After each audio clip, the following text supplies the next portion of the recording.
प्रधानमंत्री मोदी मोतिहारी में देंगे करोड़ों की सौगात। आपको बता दें 7,217 करोड़ की विकास परियोजनाओं का शिलान्यास करेंगे प्रधानमंत्री मोदी। विशाल जनसभा को भी करेंगे संबोधित। साथ ही आपको बता दें पिछले 4 महीने में बिहार का चौथा दौरा है प्रधानमंत्री मोदी का। तो बड़ी खबर आपको बता रहे हैं बिहार से, जहां कल बिहार के दौरे पर यानी कि 18 जुलाई को प्रधानमंत्री मोदी बिहार दौरे पर रहेंगे। साथ ही मोतिहारी में करोड़ों रुपए की सौगात जो है दे सकते हैं। आंकड़ों की माने तकरीबन 7,217 करोड़ की विकास परियोजनाओं का जो है शिलान्यास करेंगे प्रधानमंत्री मोदी। साथ ही विशाल जनसभा को भी करेंगे संबोधित। और पिछले 4 महीने में बिहार का चौथा दौरा जो है प्रधानमंत्री का बताया जा रहा है। तो प्रधानमंत्री मोदी बिहार चुनाव से पहले देखिए चौथा दौरा जो है प्रधानमंत्री मोदी का बताया जा रहा है, जहां कल बिहार के मोतिहारी में रहेंगे और कई सारी करोड़ रुपयों की जो शिलान्यास है उसका उद्घाटन करेंगे और साथ ही परियोजनाएं जो है उनका शिलान्यास करेंगे। 7,217 करोड़ की विकास परियोजनाओं का जो है शिलान्यास प्रधानमंत्री मोदी कल करेंगे। साथ ही विशाल जनसभा को तो संबोधित करेंगे, लेकिन साथ ही आपको भी बताते चलें कि पिछले 4 महीने में यह चौथा दौरा प्रधानमंत्री मोदी का बताया जा रहा है।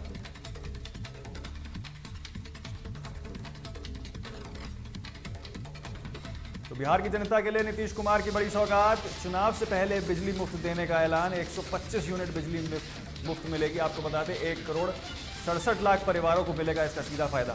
फैसला 1 अगस्त 2025 से होगा लागू। तो बड़ी खबर आपको एक और बिहार से बता दें, जहां चुनाव से पहले नीतीश कुमार ने एक बड़ा ऐलान किया है और चुनाव से पहले बिजली मुफ्त देने का जो नीतीश कुमार का ऐलान है, जिसमें 125 यूनिट बिजली मुफ्त देने की बात यहां पर नीतीश कुमार की ओर से की गई है। 1,67,00,000 परिवारों को इसको सीधा फायदा मिलेगा और साथ ही जो फैसला है ये 1 अगस्त 2025 से लागू किया जाएगा। बड़ी खबर आपको बता रहे हैं, जहां सीधे कहा जा रहा है कि 1,67,00,000 परिवारों को इसका सीधा फायदा मिलेगा और चुनाव से पहले 125 यूनिट बिजली फ्री देने की बात नीतीश कुमार की ओर से कही जा रही है। और बड़ी सौगात कहीं ना कहीं देखिए बिहार की जनता के लिए तो है ही, लेकिन साथ ही आपको भी बताते चलें कि जो फैसला है इसको 1 अगस्त 2025 से लागू किया जाएगा।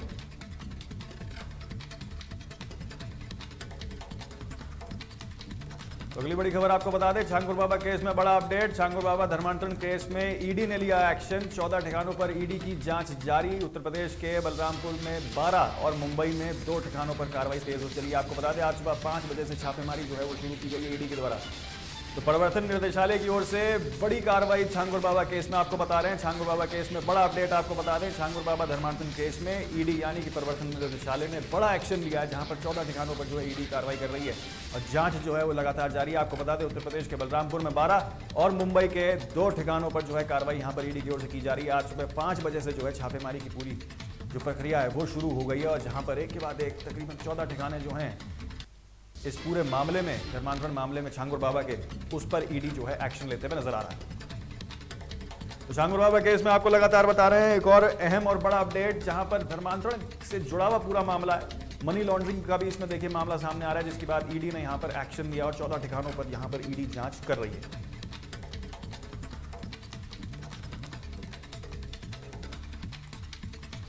अलास्का में भूकंप के झटके, सुनामी की भी दी गई चेतावनी। रिक्टर स्केल पर तीव्रता 7.3 मापी गई है। बड़ी खबर आपको बता रहे हैं, जहां देर रात 2:07 पर आया भूकंप, जिसके बाद 36 किलोमीटर की गहराई। तो बड़ी खबर आपको बता रहे हैं, जहां अमेरिका के अलास्का में भूकंप के झटके महसूस किए गए हैं। सुनामी की भी यहाँ चेतावनी जो है वो दी गई है और रिक्टर स्केल पर जो तीव्रता है उसको 7.3 जो है वो मापा गया था और जो इसकी गहराई है वो तकरीबन 36 किलोमीटर की बताई जा रही है, जिसकी वजह से सुनामी की जो है वो चेतावनी यहाँ दी गई है। आपको बता दें देर रात तकरीबन 2:07 पर भूकंप आया था और इस पूरे भूकंप को की जो तीव्रता है रिक्टर स्केल पे वो तकरीबन 7.3 मापी गई है। तो अलास्का में भूकंप के झटके, जिसके बाद सुनामी का एक खतरा जो है वो कहीं ना कहीं मंडरा रहा है, क्योंकि देखिए जो पूरा गहराई बताई जा रही है इसकी वो तकरीबन 36 किलोमीटर की बताई जा रही है और वहीं देर रात 2:07 पर जो है भूकंप के झटके महसूस किए गए हैं। वहीं रिक्टर स्केल पर अगर तीव्रता की बात करी जाए तो तकरीबन 7.3 जो है वो मापी गई।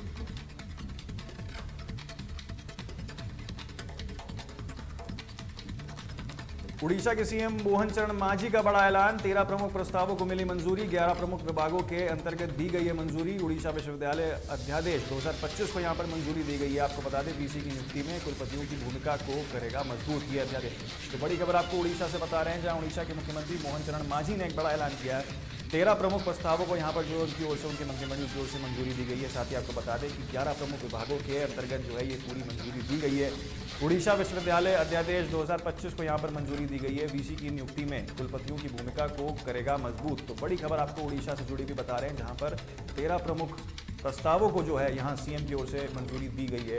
और मुख्यमंत्री जो है मोहन चरण मांझी, उन्होंने एक बड़ा ऐलान किया है जहाँ पर 11 प्रमुख विभागों के अंतर्गत जो है ये मंजूरी दी गई है। आपको बता दें कि उड़ीसा विश्वविद्यालय अध्यादेश 2025 को यहां पर मंजूरी मिली है, जिसके बाद वीसी की नियुक्ति में कुलपतियों की भूमिका को मजबूत किया जाएगा। तो बड़ी खबर आपको बता रहे हैं, जहां पर एक अहम प्रस्ताव जो है वो मंत्रिमंडल की ओर से, उड़ीसा मंत्रिमंडल की ओर से दिया गया है। सीएम मोहन चरण मांझी ने एक बड़ा ऐलान किया है, जहां पर 13 प्रमुख प्रस्तावों को यहां पर मंजूरी मिली है।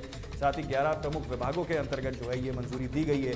उड़ीसा विश्वविद्यालय अध्यादेश 2025 को मंजूरी दी गई है। तो आपको बता दें इसका फायदा होगा क्या। इसका फायदा दरअसल ये है कि वीसी की नियुक्ति में कुलपतियों की भूमिका को ये मजबूत करेगा।